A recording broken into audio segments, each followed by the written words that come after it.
வணக்கம் நண்பர்களே. பழனி அப்படின்னு பார்த்தீங்கன்னா முருகனுடைய மூன்றாவது படை வீடு.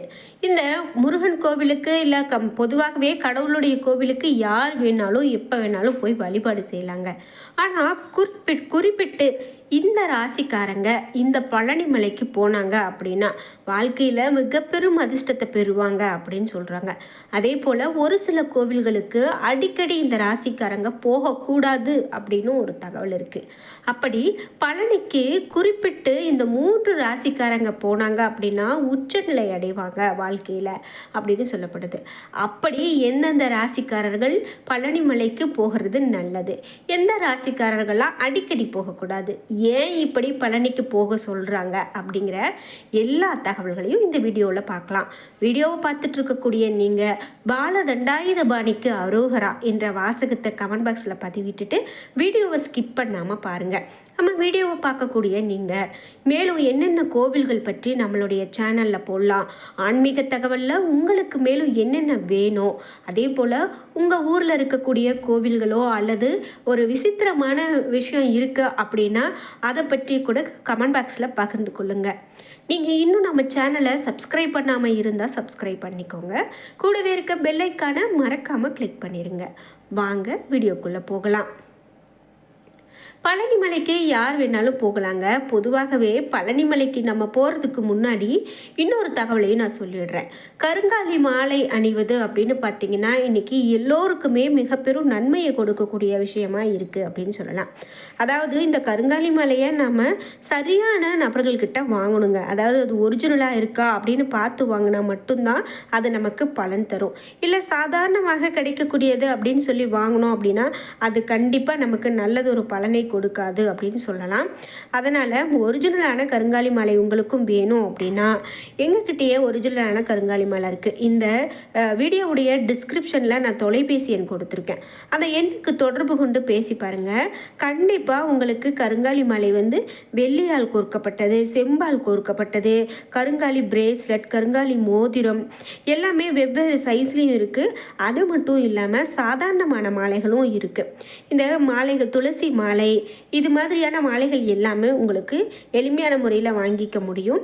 இந்த வீடியோக்கு கீழே டிஸ்கிரிப்ஷனில் எண் கொடுத்துருக்கேன். அந்த எண்ணுக்கு தொடர்பு கொண்டு பேசி பாருங்கள்.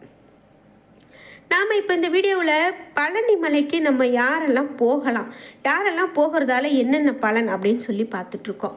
பொதுவாகவே நம்ம ஒரு முக்கியமான 3 ராசிகள் அப்படின்னு பார்த்தோம். அந்த 3 ராசிகள் அப்படின்னு பார்க்கும்போது மேஷ ராசி மற்றும் விருச்சிக ராசிக்காரங்க பழனிக்கு போயிட்டு வந்தாங்க அப்படின்னா மிகப்பெரிய அளவில் அதிர்ஷ்டம் அவர்களுக்கு கிடைக்கும் அப்படின்னு சொல்லப்படுது. அது மட்டும் இல்லாமல் மேஷ ராசி பரணி நட்சத்திரக்காரங்க பழனிக்கு செல்வது நிச்சயமாக நன்மையை தரக்கூடிய ஒன்று. செவ்வாய் தோஷம் இருக்கிறவங்க செவ்வாய்க்கிழமை என்று போகரை வழிபட்டு வந்தாங்க அப்படின்னா செவ்வாய் தோஷம் நீங்கும் அப்படின்னு சொல்லலாம். பொதுவாகவே இன்னைக்கு செவ்வாய் தோஷம் அப்படின்னு சொல்லக்கூடியவங்க நிறைய பேர் இருக்காங்க. அப்படி செவ்வாய்க்கிழமையில் நாம் இன்னும் பழனி ஆண்டவரை போய் வழிபாடு செய்தோம் அப்படின்னா இன்னும் பெரும் சிறப்பை பெறலாம் அப்படின்னு சொல்கிறாங்க.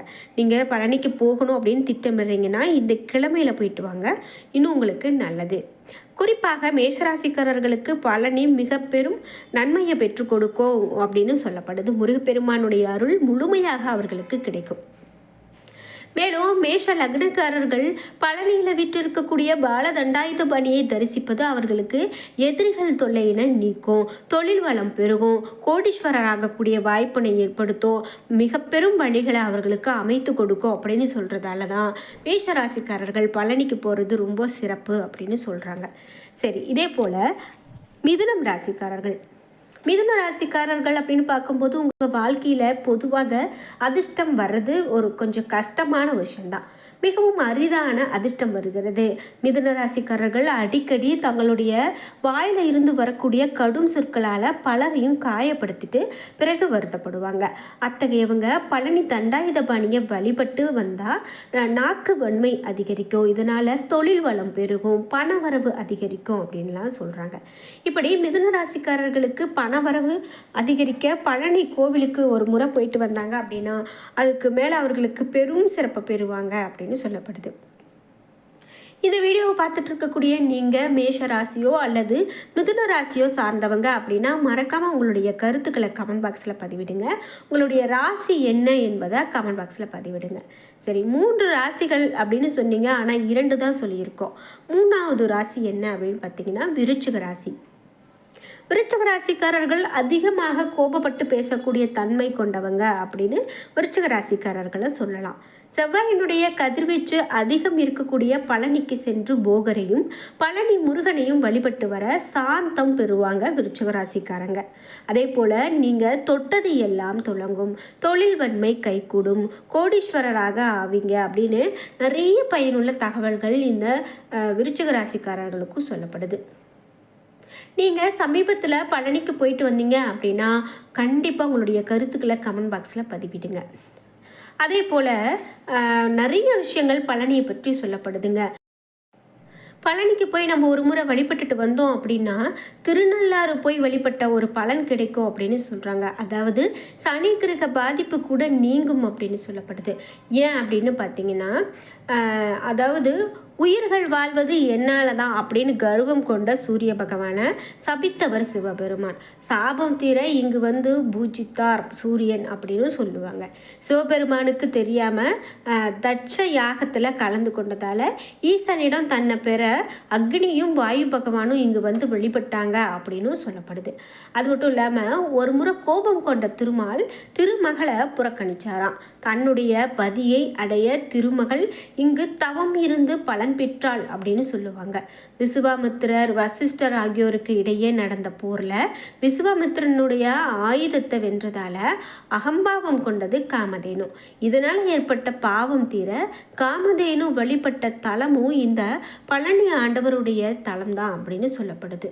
மேலும் ஒரு முறை பிரம்மா தானே முதன்மையானவர் அப்படின்னு ஆணவம் கொண்டிருந்தாராம். இதனால் சினம் கொண்ட ருத்ரன் வேடுவனாக பிறக்கும்படி பிரம்மனுக்கு சாபமிட்டாராம். தன்னுடைய தந்தை பிரம்மனுக்கு சாப விமோச்சனம் தரும்படி முருகனை பிரார்த்தித்து கொண்டாராம் நாரதர். அப்போது பிரம்மன் தவற உணர்ந்து இங்கு வந்து முருகனை வழிபட்டு சாப நிவர்த்தி அடைந்தார் அப்படின்னும் இங்கே வேடர் கோலத்தில் அருளக்கூடிய பிரம்மனை தரிசிக்க முடியும் அப்படின்னு சொல்கிறாங்க. இது புராணங்கள் வழியாக கேட்கும்போது பழனி கோவிலுக்கு இவ்வளவு சிறப்புகள் இருக்கா அப்படின்னு பார்க்கும்போது நமக்கு மிக பெரும் ஆச்சரியத்தை ஏற்படுத்தும் விதமாக இருக்கலாம். இது மட்டும் இல்லாமல் திருநள்ளாறு சனி பகவானை போன்றே இங்கே இருக்கக்கூடிய சனீஸ்வர பகவானும் சிறப்பானவர். ஏன் அப்படின்னு பார்த்தீங்கன்னா, குறிப்பிட்டு திரு ஆவினன்குடி வந்து தன்னை வழிபட்டால் சனியால் ஏற்படக்கூடிய தொல்லைகள் தீரும் அப்படின்னு நிடத நாட்டு அரசன் நித்யநாதனுக்கு வரம் தந்தாராம் முருகப்பெருமான். எனவே சனிதோஷ பரிகார தலமாகவும் விளங்குது இந்த பழனி. அங்காரகனான செவ்வாயும் பழனி முருகனை வழிபட்டு நலம் பெற்றார் அப்படிங்கிறது தல புராணங்கள் வழியே நம்மளால் தெரிஞ்சுக்க முடியும்.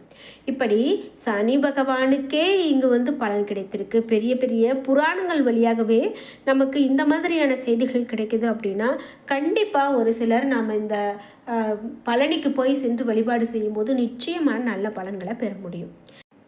இந்த வீடியோவை பார்த்துட்டு இருக்கக்கூடிய நீங்கள் அறுபடை வீடுகளில் எந்தெந்த கோவிலுக்கு போயிருக்கீங்க அப்படிங்கிற உங்களுடைய கருத்துக்களை மறக்காமல் கமெண்ட் பாக்ஸில் பதிவிடுங்க.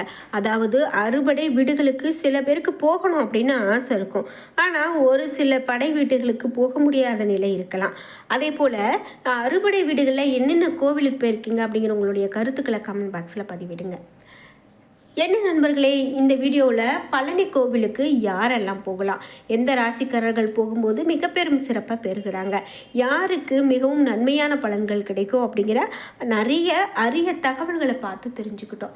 கண்டிப்பாக இந்த வீடியோ உங்களுக்கு ரொம்ப பயனுள்ளதாக தான் இருந்திருக்கும். இந்த வீடியோ உங்களுக்கு பிடிச்சிருந்தா லைக் பண்ணுங்கள், ஷேர் பண்ணுங்கள், கமெண்ட் பண்ணுங்கள். இது மட்டும் இல்லாமல் நீங்கள் என்ன ராசிக்காரங்க என்பதை மறக்காமல் கமெண்ட் பாக்ஸில் பதிவிட்டுருங்க.